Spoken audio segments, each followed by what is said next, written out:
정말 중요한 일이 벌어져서 여러분들에게 찾아왔습니다. 이 사건을 직접 전달하고 싶어서요.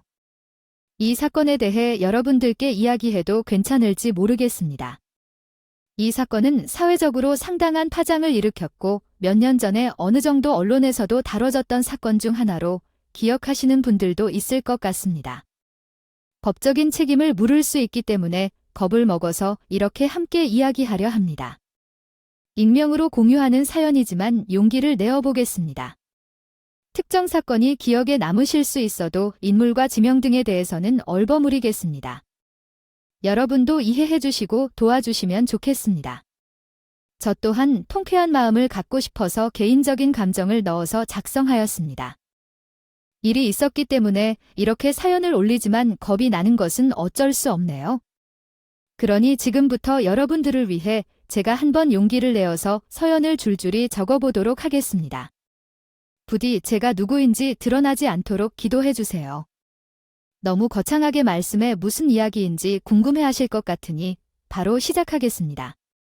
저와 남편은 사회 연애를 통해 결혼하게 되었는데 사실 그동안 남편은 본인 집안에 대한 이야기를 전혀 하지 않았기 때문에 저는 시어머니의 직업이 의사이고 시아버지는 교장 선생님 출신으로 은퇴 후 교사를 하셨다는 것을 결혼 전까지는 몰랐어요.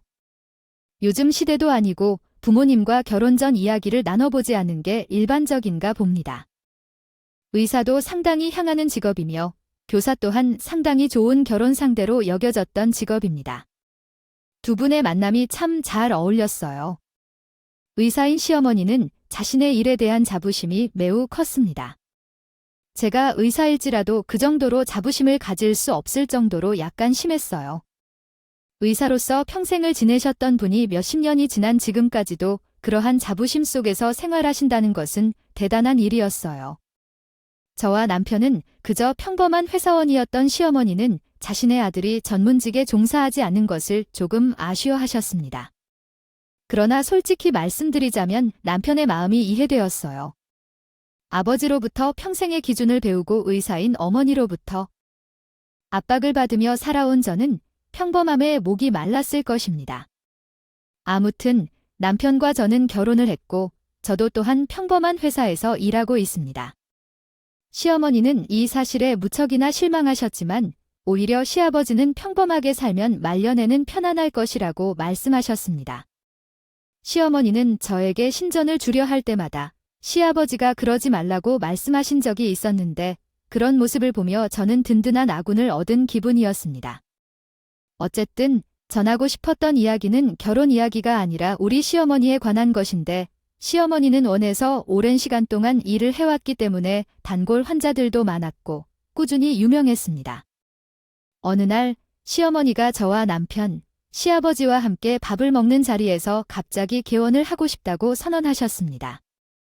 한 병원에서 오래 일을 했더니 이제는 재미가 없는 것 같고 환자들도 매번 똑같은 환자들만 보니 다른 분야를 공부할 시간도 없어. 마리아 이비인후과에서 할 일이 많은데 계속 감기 환자들만 보니 아우, 일일도 치료해 개원을 하려다가 갑자기 개원을 한다고요? 지금은 어머님 계시는 동네의 큰 병원이고 어머님 자리도 굳게 지키고 월급도 좋으시다고 엄청 좋아하고 내가 말해도 지겹다고 의사도 꾸준히 공부하고 학회에 나가서 새로운 질병의 치료법을 배워. 이 병원에서는 능력 향상이 안 되는 것 같아 매번 같은 환자만 보니 처방하는 것도 똑같고. 어쨌든 개원의 선례 방식대로 한번 해봐야겠어. 운영을 해보고 싶다는데 당연히 동네 병원에서 개인 진료를 하는 것보다는 물에서 노는 게 더 좋다고 생각하는 시어머니에게 개원에 대한 생각이 전혀 없으실 거라고 생각했어요. 무슨 징조가 있었던 것도 아니고 뜬금없이 개원을 하신다고 하니까 저랑 남편이 놀랐어요. 시아버지도 처음 듣는 소리였지만 눈치채셨어요. 사실 개원이라는 것은 한두 푼 돈이 들어가는 것도 아니고 장비부터 병원 인테리어, 그리고 직원들까지 뽑아서 유지를 하려면 돈이 많이 들어가죠. 시어머니는 동네에서도 꽤 큰 2차 병원에서 나름 원장을 맡고 계셨는데 사실 각 분야별로 원장이 한 분씩 있었기 때문에 그 자리가 대단한 자리는 아니었어요. 그래도 우리 시어머니는 큰 도전을 원하시는 분으로서 병원의 원장인 자리를 그 사람이 자랑스럽게 생각하고 있었고 이름 가치를 중시하는 사람이었어요. 그는 자신을 상당히 대단한 사람으로 여기며 다른 사람들 앞에서 큰 병원에서 원장으로 일하고 있다고 자랑을 했던 사람이었죠. 게다가 시어머니는 이비인후과 쪽 진료를 받고 있었는데 호흡기 관련 질환이 많다 보니 시어머니가 매우 바쁘게 지내고 있었거든요. 갑자기 이런 상황에 개헌하신다고 하니 이상하긴 했었죠. 그리고 우리 시어머니가 입을 살짝 열어 전해준 말이 있는데 물에서 놀아야 사람이 성장한다는 말이었어요.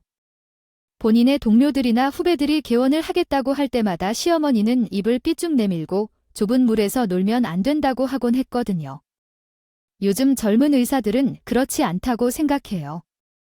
단체 생활은 스트레스를 유발하지만 나는 그런 선상 접근하지 않는다.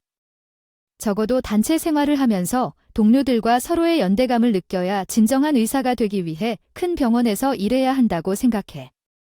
처음에 선배를 따르며 큰 병원에 취직한 것도 폐를 중할 정도로라도 환자를 돌보지 않겠다는 이견과는 맞지 않아. 진정한 사명감이 의사에게 필요한 것이지. 어머님은 벌써 병원에서 20년이 넘으셨고 정말 대단한 분 같아요. 더욱이 나이가 거창하신데도 일선에서 물러나지 않고 수술까지 직접 하신다면 정말 존경스러워요. 요즘 젊은 사람들도 그래야 한다고 생각해. 내가 이 병원에서 오래 일할 수 있는 이유가 무엇인지에 대해서 말해보자면 그만큼 노력이 필요하다고 생각해. 의사는 뜻 수가 큰 병원인수록 장비도 훨씬 좋은 법인다. 우리 대표 원장도 장비 사려면 아껴 먹고 있잖아. 그러니 나도 이렇게 나이에도 수술을 할 수 있는 거야. 어머님이 정말 멋쟁이인 것 같아요. 동료분들도 많고 능력도 좋으세요. 사람들도 엄청 많을 것 같아요. 그래서 나도 그들을 본받고 싶은 것이에요. 조조 따라다니던 후배들도 많이 있어서 얼마나 많은 동료들이 나에게 배우고 싶어 하면서 말하는 거야. 아이고. 젊은 여사들도 참 많았어요. 우리 아들은 여의사들에게 관심이 없어서 소개를 못 시켜줬는데 아내가 아직도 크게 아쉬워하고 있는데 그래서 결혼했으니까 이런 말을 하는 거야. 결혼 전에는 한마디도 안 하겠지만 내 의도를 알겠지. 시어머니는 본인이 큰 병원 원장이라 그런지요. 자존심도 엄청나게 세게 불었지만 며느리도 의사를 보고 싶어 했다. 대놓고 제게 말씀을 하셨어요. 결혼 전이었으면 결혼에 초점을 맞췄을지 모르겠지만 말은 안 했지만 현재는 결혼도 했을 거라며 숨길 이유가 뭐가 있을까요 하면서요. 아, 물론 그 말을 들었을 때 시어머니 앞에서 웃긴 했지만 속으로는 무척이나 기분이 나빴고 한동안 시어머니를 보고 싶지 않을 정도였어요. 그런 말 한두 번이 아니라 여러 번 반복되어 엄청난 스트레스를 받았죠. 제가 얼마나 고생을 하는지 원형 탈모가 올 것 같을 정도였어요. 남들은 시댁에서 사랑만 받는다는데 저는 미움만 받는 것 같아서 속상했어요. 이게 뭘까요? 제 자존심이라 하면 그럴 수도 있겠지만 저도 따지자면 할 말이 없는 일이네요. 남편과 같은 직장에 다니고 있었기 때문에 남편 또한 저보다 더 뛰어난 게 없는 사람이었어요. 남편 또한 그것을 잘 알고 있었기 때문에 시어머니가 그런 말씀을 할 때마다 정말 당황스럽고 불편해졌으면 했어요. 저는 지금 결혼 생활에 너무 만족스럽고 행복해요.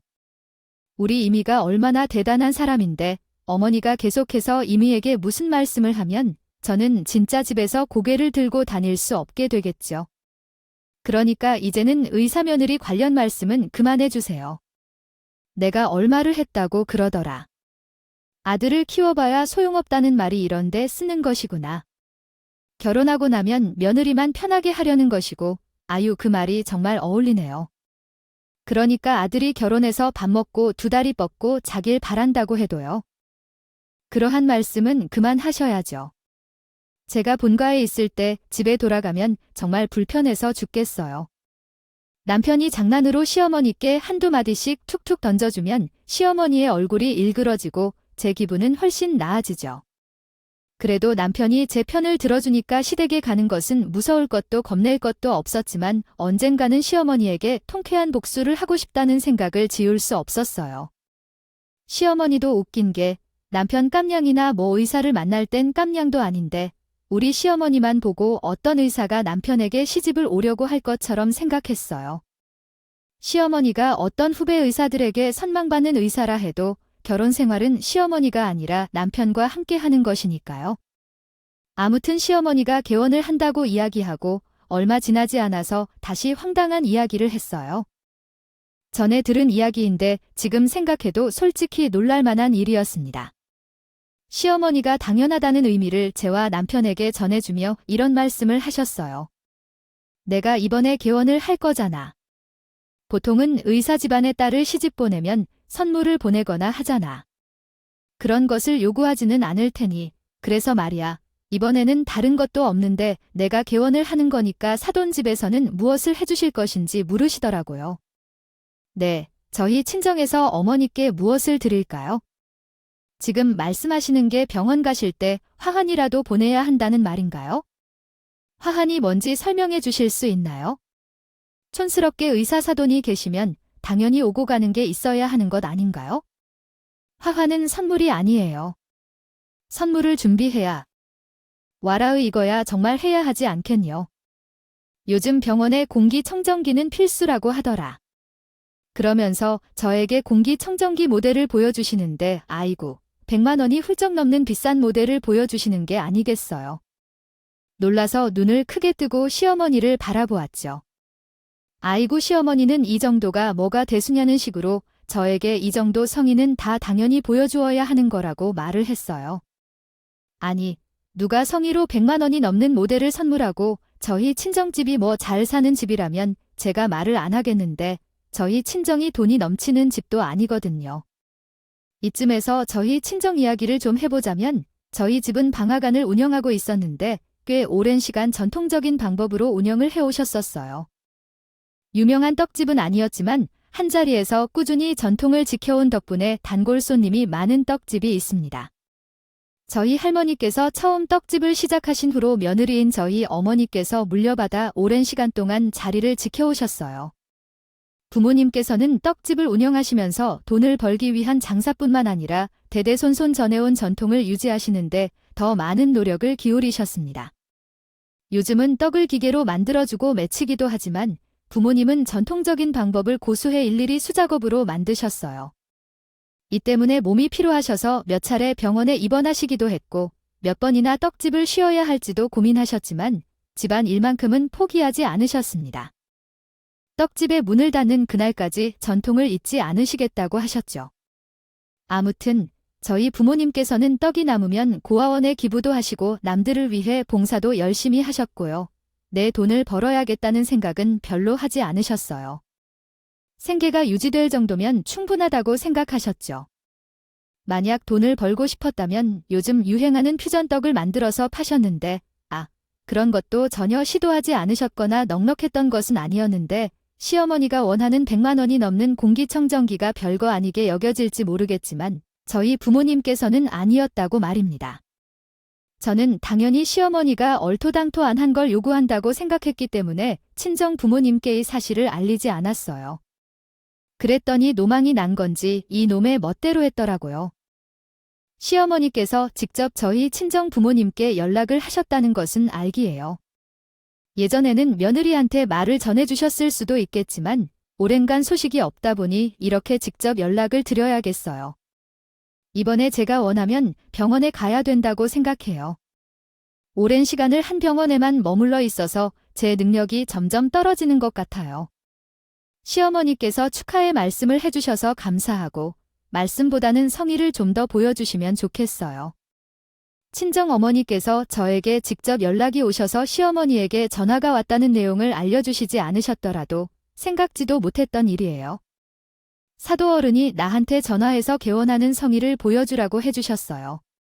그럼 어떻게 성의를 표현하면 좋을까요? 떡이라도 조금 준비해서 드리면 어떨까요? 시어머니가 엄마에게 직접 전화를 해서 성의를 보여달라고 요청했다는데 그게 진짜 일이래? 그런 말까지 솔직하게 하실 줄은 꿈에도 몰랐어. 아니야, 엄마. 그런 건 신경 쓰지 마. 저희 남편과 함께 준비할 테니까 걱정은 저희에게 맡겨두세요. 시어머니의 행동이 정말 이해가 안 되었어요. 결혼을 한다고 했을 때 우리 집에서는 무엇을 하냐고 물어보셨어요. 제가 떡집을 운영하고 있다고 말씀드렸어요.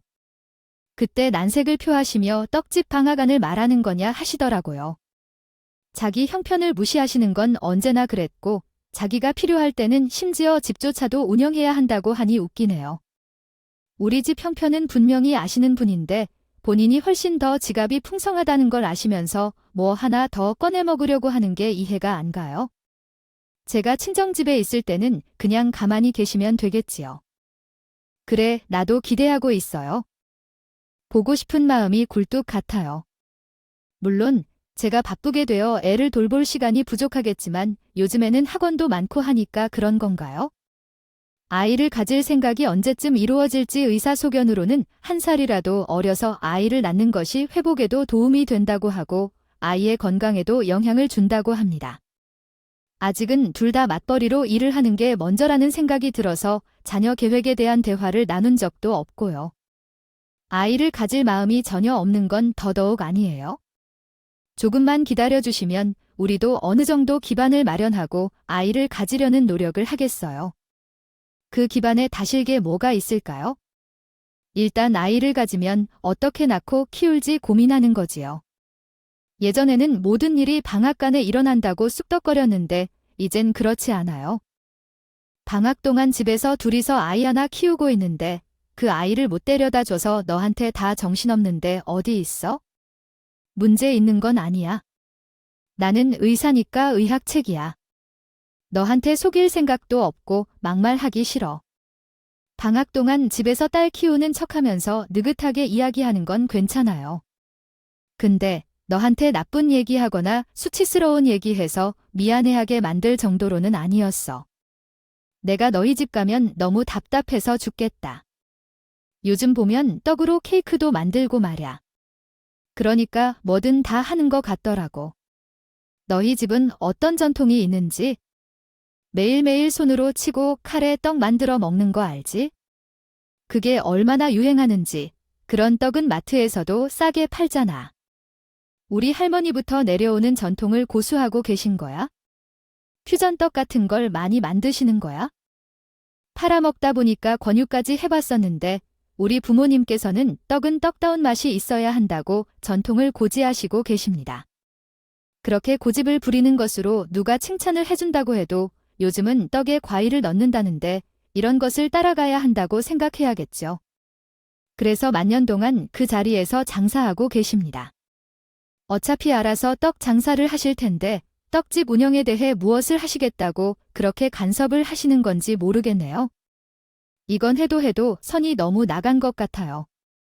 제가 그 뒤로 떡집 이야기만 나오면 대꾸도 하지 않고 일부러 남편이랑 다른 주제로 넘기는데 눈치 없는 사람처럼 그렇죠. 결국 답답한 게 시어머니 아니겠어요. 나중에는 우리가 일부러 말을 하지 않는다는 것을 알아주십니까? 이런 것은 본인 속으로 답답한 것을 느끼는 건 싫어하니 아예 떡집 이야기를 더 이상 할 일은 없겠네요. 꺼내지 않아도 그렇게 싱글벙글 받아치더라도 저는 계속해서 싱글벙글하면서 지내고 있었어요. 그러던 어느 날 시어머니께서 떡을 만들어 오라고 시키셨어요. 사돈이 택기 떡집을 하고 있지만 외국에 떡을 돌리겠다는 말 한마디도 없죠. 저희는 몇백 명도 근무하지 않는 우리 평원에 조차 떡을 좀 돌리라는 말이 없었어요. 며느리는 환자들을 보살피기 위해 고생하시는 시어머니를 위해 그 정도 센스는 발휘해야 한다고 생각해요. 다시 말씀드리면 돈 주고 간식을 사 먹기는 싫지만 만만하게 떡이라도 해주세요 하는 말이었어요. 돈이나 주고 그런 말을 했다면 자주 갔을지도 몰라요. 당당하게 공짜 떡을 팔았던데 우리 부모님께서 얼마나 수고하시면서 떡을 만드시는지 아시기에 그 귀한 떡이 시어머니의 입에 들어가야죠. 꼴을 볼 필요는 없을 것 같았어요. 하지만 대놓고 떡을 가져오라고 말했더니 어떻게 무시를 할 수 있겠어요. 결국 부모님께 부탁을 드렸죠. 웬일인지 너희 부모님도 하라고 하신 시어머니께서 떡을 다 찾으시고 있었어요. 그래서 결국 제가 솜씨를 발휘해서 시루떡과 인절미를 만들어서 보내주었어요. 그래도 딸이 믿을 만한 것은 원치 않아 하시는 어머니께서는 선수떡을 만들어서 제 손에 주셨고 제가 그 무거운 떡을 전부 들고 시어머니가 계시는 병원에 옮겼어요. 거기 있는 의사분들과 함께 드실 수 있게 많이 양도해 갔었는데 옮길 때는 땀이 흘러서 힘들었어요. 어쨌든 시어머니께 드렸죠. 시어머니는 포장까지 전부 해온 떡 하나를 까서 드시더니 즉시 퇴장하시고 뱉으셨습니다. 떡이 왜 이렇게 딱딱하고 말랐는지 모르겠어요. 뜨끈하고 말랑말랑할 때 들고 와야지. 아, 언제 만들었길래 이렇지? 딱딱해서 어제 팔 건데 남은 떡을 처리하기 어려워서 보낸 거 아니에요? 이걸 도제트 어디다가 나눠줄 건데. 어머님, 너무 억지요? 이 떡은 오늘 아침에 새로 만든 거예요. 일부러 국에 나눠드릴 거라서 포장도 꼼꼼하게 했어요. 딱 보니 아직 말랑한 거 같죠? 여기까지 올 때 시간이 좀 걸려서 말랑하지 않은 게 당연한 거예요. 누가 모르고 그렇게 말해도 식어도 너무 식어 있으니까 그런 말이죠. 어제 만든 떡처럼 전통 방법을 고수하고 싶었는데. 아이고, 말도 안 돼. 우리 며느리 집안이 떡을 하는 걸 손밖에라도 알아서 이런 떡을 어디다가 내놓겠어? 쓰레기도 아니고. 원참 쓰레기라서 씻기 싫으시다면 제게 주세요. 제가 집에 가져가서 다 먹을 테니까요. 시어머니는 주섬주섬 떡 상자를 다시 포장해야 했는데 당황한 듯이 보였지만 어머니께서 만드신 순수한 떡을 쓰레기라고 말한 시어머니에게 떡 맛을 보고 싶지 않았어요. 당연히 그날 외국에서도 떡을 돌리지 않았고 처치곤란한 그 떡들은 아파트 주민들과 나눠 먹었습니다. 그날 저녁에 남편이 전화해서 서운하다는 말을 했는데 그 떡을 다시 가져가는 곳이 어디인지를 물어봐서 곤란했던 일화들만 계속되었습니다. 시어머니는 이 같은 갑질이 몸에 배이는 사람처럼 묘사되어 곤란했고 저와 남편은 여러 번 뚝뚝이 열려야 했어요. 처음에는 시어머니가 참았지만 나중에는 말이 따박따박 나오기 시작했습니다. 그런 일들을 거쳐서 현재까지 오게 되었습니다. 시어머니는 온 가족을 모시면서 3개월간의 준비를 마치고 병원을 개업하게 되었습니다. 개업식을 하는 날에는 동료 의사들부터 시작해서 우리 친정 부모님까지 빠짐없이 축하해 주셨는데 그 속내야 뭐 당연한 일이겠지요. 개업식을 제대로 준비해 오라는 뜻 아닌가요? 신묘한 욕심이 많은 사람이 몇 마디 축하받겠다고 사람들을 모으듯 사람들을 불러 모았을 리가 없었습니다. 인테리어에도 돈을 들여 쏟고 장비도 최신 장비를 도입하고 홍보까지 하며 화려한 개업 파티를 열었습니다. 우리 부모님도 초대를 받으셨는데 아무래도 그냥 빈손으로 오는 것은 아닌 것 같다고 하시면서 성의를 표현해 주셨습니다. 직접 뽑은 떡까지요. 준비해 오셨더군요. 시어머니께서 우리 부모님이 만드신 떡으로 신랄했던 적이 있어서 사실 보기 좋게 빈손으로 오셨으면 하는 바람이었는데 예상치 못하게 준비를 하셨다는군요. 절마 개원하는 날 기분도 좋을 텐데 떡을 가지고 우리 부모님을 무시하진 않을 텐데 저도 애써 준비한 떡을 다시 가져가시리라고 하지는 않았어요. 하지만 떡은 압축을 해놓은 것이어서 무게가 꽤나 나가는데 우리 부모님은 나이가 있으시니까 운전을 잘 못하십니다. 자주 운전을 하시거나 먼 거리를 다니시는 것도 없어서 차에 별로 관심이 없으셔서 아주 낡은 차 한 대만 소유하고 계셨어요. 가끔 단체 주문이 들어와서 떡을 배달할 일이 있을 때만 사용하시는데 차에는 떡집 이름도 대문자로 써져 있습니다. 그 차는 오랜만에 먼 길을 가실 때 가득한 상자에 떡을 준비하고 오신 거였어요. 병원 건물이 상가 한 켠을 사용하고 있어서 주차 공간이 꽤 부족했는데 제일 잘 보이는 자리에 세워둔 부모님의 차를 보고 시어머니가 놀라셔서 차를 빼라고 하셨어요. 아이고 아니야. 이제 손님들이 줄줄이 오실 텐데 그렇게 대접한 차를 세워두면 어떡해. 차도 아니고 꼭대기 차에 떡집 이름은 왜 붙인 거야? 쪽팔릴 거야. 어머니 차가 외제차든 국산차든 그게 뭐가 중요해요? 주차 자리에 차를 주차하는 건 아무 문제가 없어요. 게다가 공간이 부족해서 차를 빼면 먹을 곳도 없고요. 내 친구들은 전부 화려한 외제차를 가지고 올 텐데 어떻게 비교가 되겠어요? 외제차 사이에 이 고물차가 있는 건 어떨까요? 팔린다고 얼른 차 빼 떡을 한 가지 거라는 것을 들었을 때 우리 부모님들께서는 시어머니의 그 소리를 듣고 황당해하시며 떡 상자를 들고 문 앞에 서서 어쩔 줄 몰라 하셨다고 해요. 떡 상자에는 떡집 이름까지 크게 쓰여 있었는데 그것조차 마땅히 받아들이지 못하신 건지 인상을 팍팍 쓰시면서 우리 부모님들께 말씀하셨다고 해요. 아, 지금 그걸 성이라고 가지고 오신 거예요. 제가 분명히 공기청정기 모델까지 보내드린 걸로 알고 있었는데 아무리 그래도 그렇죠. 어떻게 떡을 가지고 오나요? 하시더라고요. 시어머니가 궁시렁거리고 있는데 시어머니 친구로 보이는 어떤 분이 왔는데는 떡 상자를 보며 떡을 먹어도 되는 건지 물어보셨어요. 그러자 갑자기 시어머니의 표정이 변하더니 만 친구를 향해 호호 웃으시며 맞아주셨다고요. 이야기했어요. 아, 원래 이사 갈 때도 그렇고 무슨 일이 있을 때마다 떡을 돌리면서 그러더라고요. 우리 며느리가 개원 선물이라고 특별히 주문을 했나 봐요.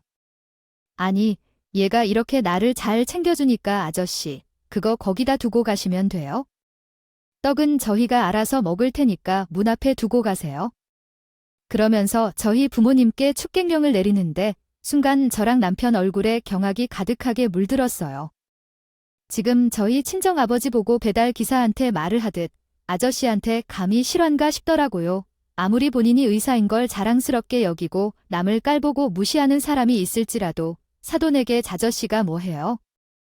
아저씨가 이게 말이 되는 소리인가요? 그 자리에 시어머니를 생각해보세요. 친구분들이 없었더라도 아마 시어머니의 머리를 잡고 무슨 말을 하셨냐고 쌍욕을 퍼붓을지도 모르겠어요. 자리가 자리이니만큼 부모님께 죄송해서 눈물이 차올라도 꾹 참아야만 했죠. 제가 여기서 무리를 일으키면 우리 부모님 얼굴에도 먹칠을 하는 거나 다름이 없었으니까요.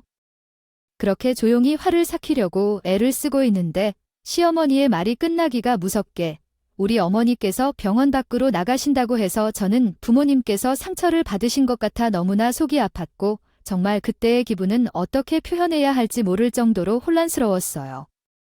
물론 그 자리에서 제가 시어머니의 머리를 잡고 난동을 부리지 않으면 안 되었을 것이라고 생각하시는 분들이 많을 거라는 것을 잘 알고 있어요. 저는 그저 용기가 없었던 것뿐이에요. 바보나 멍청이가 있다 해도 이곳에는 굉장히 뜻밖의 변화가 일어났습니다.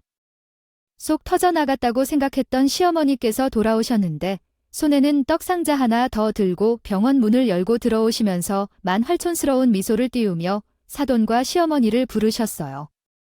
우리는 시어머니가 집에 돌아가셨을 줄로 생각했었는데 친정엄마가 다시 돌아오시면서 정말 깜짝 놀랐고 아무 대사도 할 수 없을 정도였어요. 사돈은 글쎄 제가 차에서 선물을 헷갈려 가져왔네요. 이거 드리려고 했는데 엉뚱하게 떡을 들고 왔네요. 깜짝 놀라셨겠죠? 저도 얼마나 놀랐는지. 하면서 사돈에게 어울리는 선물을 가져왔다고 시어머니에게 말씀하며 어서 열어보라고 하자 시어머니 얼굴이 새빨갛게 달아오르더라고요. 일부러 친구들 사이에서 사돈인 것을 알리려고 노력하느라고 사돈하며 말씀하자 시어머니가 얼굴을 붉게 부신 걸 볼 수 있었어요. 들키지 않으려고 아저씨와 불렀는데 시어머니는 얼마나 우스웠는지 사돈을 알아보지 못한 것인지 아니면 일부러 모른 척한 것인지 친구들도 의아한 표정으로 시어머니를 쳐다보았습니다. 시어머니는 어떻게 할지 모르겠다 하면서 당연히 그럴 만도 했는데 제가 그랬다면 수치심 때문에 얼굴이 붉어질 것 같았습니다. 우리 친정엄마가 뻔뻔하게 이야기를 하자 시어머니는 더 어쩔 줄 몰랐다는데 아니야, 사돈분이셨어요. 아까는 저 아저씨와 아줌마하고 불러서 모르는 분인 줄 알았었는데 너도 어떻게 사돈 어른도 못 알아보냐면서 의사가 벌써 깜빡깜빡해선 안 된다고 하며 아유, 이제 개원했다니 환자들의 진료 차트도 헷갈리는데 아니야, 그런 게 아니라 행색이 너무 초라해서 못 알아본 거지? 떡집에서 일하다가 바로 와주신 건가요? 평소에는 이렇게 입고 다니시지 않겠죠? 아이고, 정말 제가 못 알아봐서 죄송합니다. 아주 큰 결절을 범했네요. 그러더라도 친구들의 눈치를 살피는데 친구들이라고 전부 오해를 풀었습니다. 아무리 그래도 행색이 저 모양이라 모른 척한 게 분명하다고 생각했겠죠. 평소에 우리 시어머니가 얼마나 사람들을 직업과 행색으로 무시하면 다들 그런가 보다 했겠냐고요.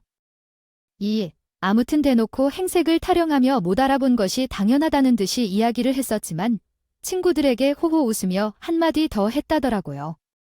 우리가 사돈 때 키는 떡집을 하잖아요. 떡이 얼마나 맛있는지 몰라서 아까 가져온 상자도 떡이었다. 또 다른 떡인가 봐요. 다들 한 입씩 받아 먹을 테니 맛있어서 줄 서서 사 먹고 싶을 테니까 이야기하며 상자를 친구들에게 이야기했어요. 던져준 후에는 저희 친정 어머님께로 조용히 다가가시던 얼굴이 싸늘한 게 영 이상해서 저는 친정 어머님 옆으로 슬쩍 자리를 옮겼어요. 시어머니는 앞만 보이는 것 같았고 저는 옆에 붙은 것도 모르고 있었어요. 친정 어머님께서 아주 조용히 을조리듯이 이야기를 하시더라고요. 그런데 그 내용이 얼마나 살벌한지 정말 두 주먹이 불끈 치워지는 것 같았습니다. 지금 저쪽 팔리게 하려는 의도가 있어 보였어요. 무슨 일이죠? 무슨 등산 가십니까? 아니, 내가 진짜 쪽팔려서인 척하기 싫었는데, 아휴, 내 속이야. 이런 사람들을 사돈으로 소개를 해야 한다니 내가 도대체 전생에 무슨 죄를 지었다고 이런 쪽팔림을 당하게 되는 거야? 지금 개원 선물이라고 고작하게 생각했는데요. 떡 좀 가져와야 해요. 적어도 사면 사줘야 하는데 공기청정기는 가져왔어야 했지? 내가 그러라고 했잖아요. 모델까지 손수 알려줬는데 어머님, 너무 말이 심하신 거 아니세요? 정성스럽게 어머님을 위한 선물이라고 아침부터 떡을 꺼내 오셨는데 고맙다고 못할 망정 어떻게 친구들 앞에서 말씀하시는 것과는 다르게 이렇게 구는 행동이 180도 달라요. 정말 소름이 돋아요. 아까부터 정말 지나친 것 같았어요. 우리 부모님한테 고마워한다는 말도 못할 망정 아주 아저씨라고 하며 남다르게 행동하고 저는 정말 부끄러워요. 너는 성인들의 대화에 끼어들면 안 됩니다. 근데 실례지만 그 상자를 그냥 다른 사람 앞에 두면 어떠세요? 그럼 당황스러울 거예요.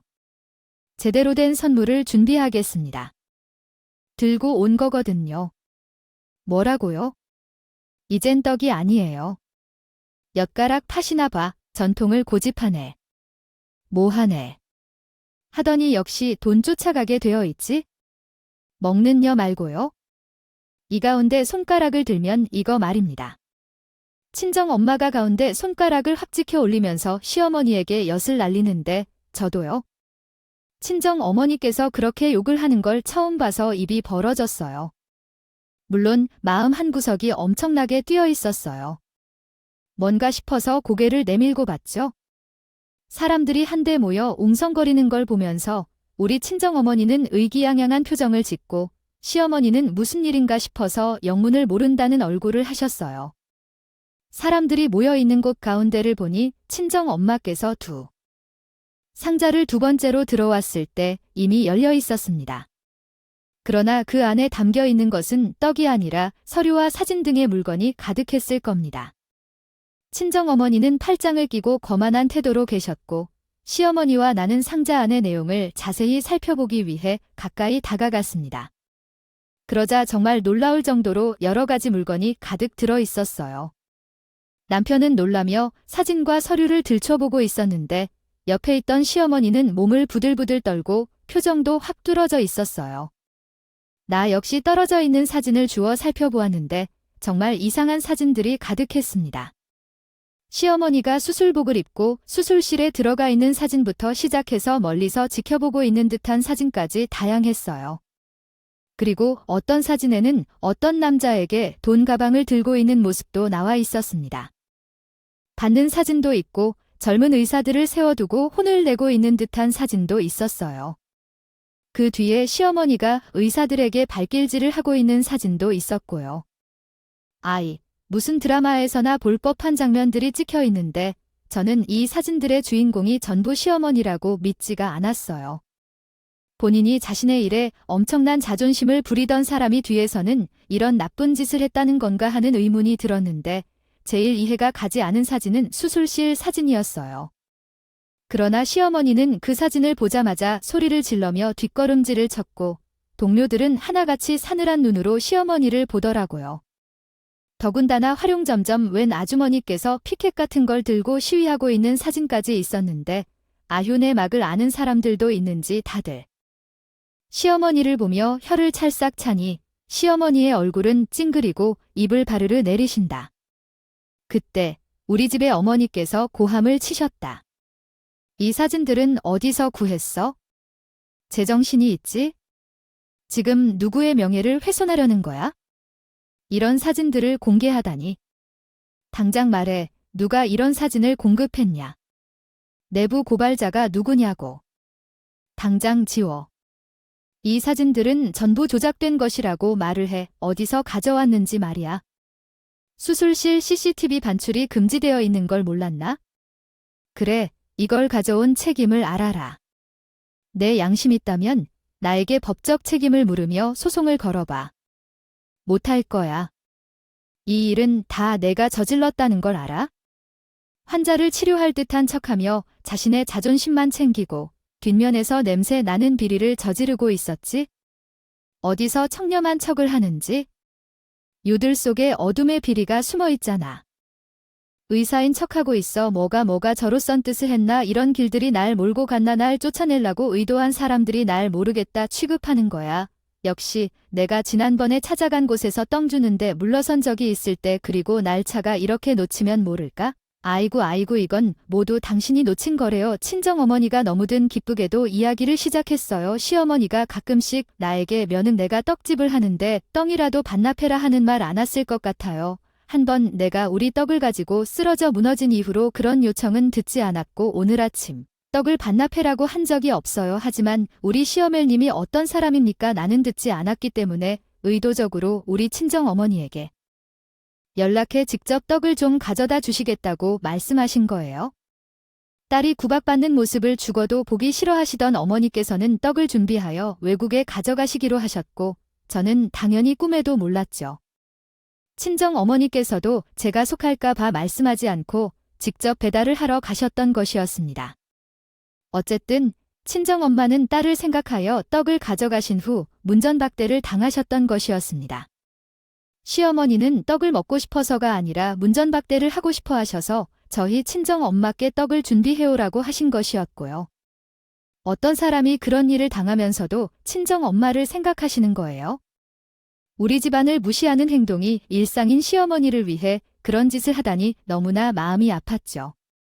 게다가 저가 이렇게 변명할 생각마저 없이 약속을 어겼기 때문에 진심으로 송구스러웠습니다.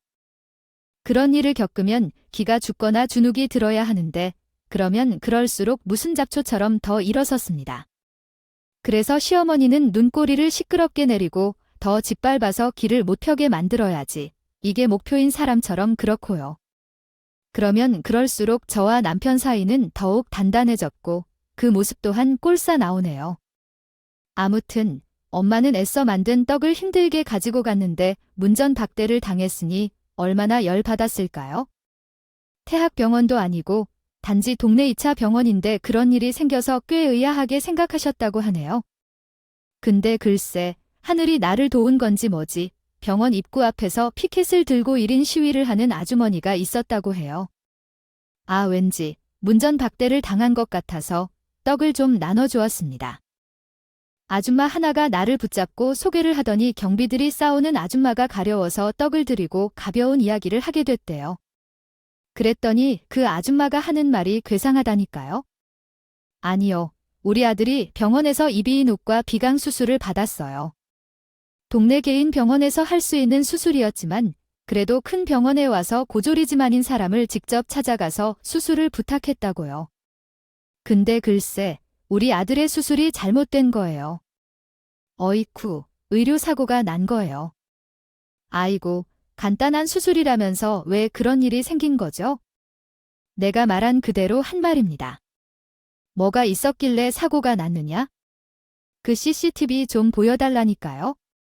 고졸이라고 죽어도 안 된다고 하네요. 뭐냐, 우리 아들의 코염증은 가라앉지 않고 보상해 달라고. 했더니 하지만 병원에서는 보상을 못한다고 하더라고요. 그래서 제 수술이라도 시켜달라고 하니까 자기들은 잘못한 게 없다고 하더군요.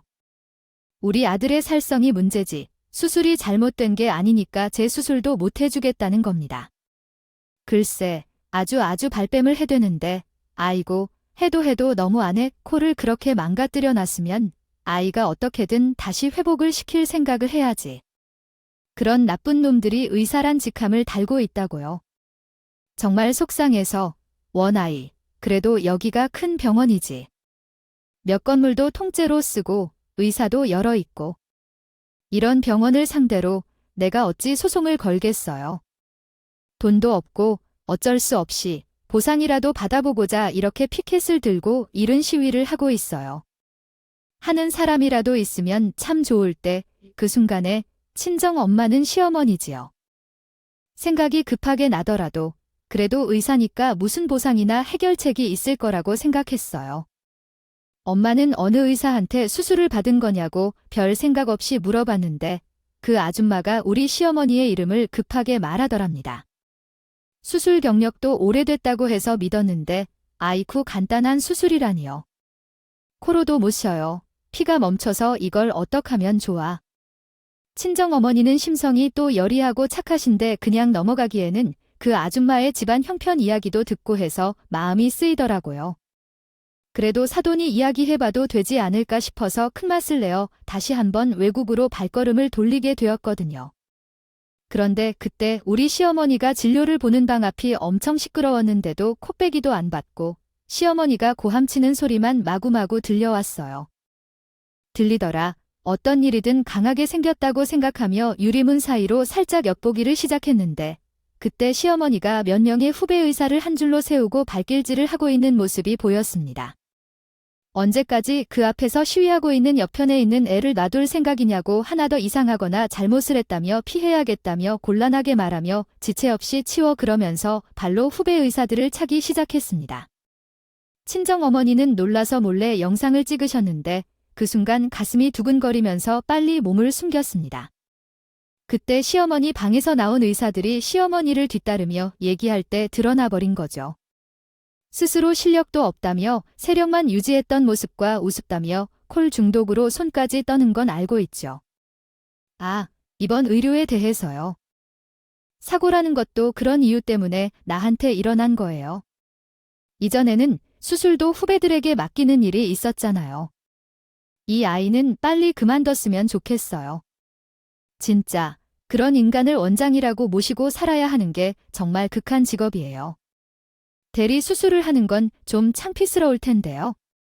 내가 그러면 은퇴했다고 말했더니 친정엄마가 염치를 버리고 따라가서 뭐라고 물어봤는데 후배 의사들도 아찔했는지 입을 싹 다물었어요.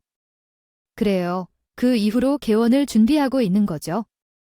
뭐 하고 있는 동안 친정엄마는 의사들을 열심히 쫓아다니면서 제발 진실을 알려주라고 졸랐고 결국에는 알아냈어요. 시어머니가 그 1인 시위를 하던 아줌마 사건 말이에요. 본인이 손을 떨어서 신경을 잘못 건드려서 염증이 났는데요. 후배 의사에게 그 책임을 돌리기까지 했다는 사실을 알게 되었어요. 결국 그 후배가 사는 병원에서 쫓겨냈다는 사실까지 알게 되었다. 그 후배 의사를 찾은 친정어머니는 며칠 동안 빌고 빌어 진실을 확인하였다. 후배가 알코올 의존도가 높아 손이 떨려 간단한 봉합수술조차 할 수 없는 상황이라는 것을 알게 되었고 그래서 스스로 수술을 하는 척하며 후배 의사들에게 수술을 맡기고 본인은 뒤에서 구경하며 있었던 CCTV 화면이 있었다. 그 병원이 대학병원도 아니었고 차병원이기 때문에 개인 병원과 다름없었다. 그래서 비리가 많았던 것이다. 의료 장비를 들여다주는 대가로 의료 장비 브로커에게 뒷돈을 받고 있었다. 시어머니가 돈가방을 받은 사진도 찍혔다. 하지만 꼬리가 길면 잡히는 법이니 아마니의 소문이 돌았기 때문에 시어머니가 더 이상 해 먹다가는 큰일 나겠다 싶어서 꼬리를 자르려고 개원을 하는 일이 있었어요. 개인 병원에서는 수술을 하지 않아도 되어 티가 날 일도 없었고 친정엄마는 이 모든 사실을 알게 되어 혼자서 자료를 수집하며 방방곳곳을 돌아다니고 있었죠. 시어머니가 병원을 그만두자마자 시어머니에게 반감을 가졌던 의사들을 찾아갔어요. 진실을 밝혀야 한다고 백방으로 나선 결과 수술실 사진까지 어렵게 얻어낼 수 있었답니다. 의사로서의 사명을 가진 사람들이 양심을 가지고 건네준 것이에요. 절대로 익명 보장을 해주겠다면서 꼬이니까 그동안 시어머니에게 당한 일이 얼마나 많았는지 의사들이 본인들의 치부가 될 수도 있는 짓에도 불구하고 자료를 넘겼습니다. 그 덕분에 시어머니는 개원을 하는 날 동료 의사들이 전부 있는 그 자리에서 낱낱이 아주 민낯이 밝혀졌습니다. 어떻게 의사로서 그런 행동을 할 수 있나요? 너는 의사 면허 정지가 되어야 합니다. 이것이 무조건 고발되어야 한다는 말이 많은데 너도 보복을 받아야 합니다. 너 같은 사람을 동료로 두고 있는 것이 참 수치스럽습니다. 시어머니는 저희 친정어머니께 무릎을 꿇고 이 자료를 빨리 폐기해 달라고 부탁하면서 자신이 잘못했다고 솔직하게 고백했습니다. 동료 의사들은 본인들이 선물로 갖고 왔던 화학 요소를 모두 버렸고 동료 중에 이런 사람이 있는 것만으로도 참 부끄럽습니다. 동료 의사들이 우리 시어머니의 비리를 고발하고 널리 알리기 시작했습니다. 사건이 발생하게 되었습니다. 시어머니는 막대한 소송에 휘말렸고 이른 시위를 하던 그 아줌마에게 모든 보상금을 지불하게 되었습니다. 대리 수술을 한 뒤 후배들에게 갑질한 행위가 드러나자 병원은 폐업하고 문을 닫게 되었습니다. 의사 면허가 정지된 채로 고발을 당한 그런 상황에서 만일 정지가 해제되지 않는다면 큰 파장을 일으킬 것입니다. 시어머니는 우리 집을 찾아와서 즉시 자기 아들과 이혼하라며 가족에게 칼을 휘둘렀습니다. 내가 내 등에 칼을 꽂았는데 어떻게 우리 아들과 결혼 생활을 유지하려 하느냐. 너 같이 염치 없는 년은 처음 받아본다. 너는 며느리로 인정될 자격이 없어. 도대체 어디서 이런 짓을 부리는 거야? 그렇게 하고는 파렴치한 짓을 벌이는군. 누구에게 화를 내는 거냐고요. 아이야, 엄마 얼굴이야말로 2번 다시는 보고 싶지 않아요. 사람을 살리겠다는 의사가 어디서 도둑이나 깡패보다 못한 짓을 수치스럽다고 남편은 시어머니에게 축객령을 내렸고 그 뒤로 시어머니가 찾아와도 문을 열어주지 않고 연락도 받지 않기 시작했어요. 시아버지 또한 이 사실을 전혀 모르다가 알게 되자 화가 많이 나셨고 우리 시아버지는 청년 결백의 표본으로서 학교 교장 선생님까지에 이르도록 아이들을 사랑하고 올바른 교육자의 길만을 걸으셨던 아버지였는데 마누라가 비리가 있다는 사실을 알게 되자 이혼하겠다고 하셨어요. 시어머니는 매일같이 울면서 버티기는 했지만 잘못을 빌었지만 결국에는 한순간에 모든 것을 잃은 채로 시아버지에게 이혼을 당하고 집에서 쫓겨났어요. 제가 이해한 바로는 다음과 같습니다. 저는 의사 면허도 정지된 끝에 살아계는 누군가에 대해 궁금해합니다. 이 사람이 지금 어디서 무엇을 하고 살고 있는지 모르겠지만 지금이라도 정신 차려 과거의 잘못을 교정하고 살고 싶습니다. 제 인생에서는 시어머니처럼 살지 않도록 끊임없이 다짐하며 살아가고 싶습니다. 이 가족 이야기는 침 뱉는 이야기이지만 제 이야기를 끝까지 경청해 주셔서 감사합니다.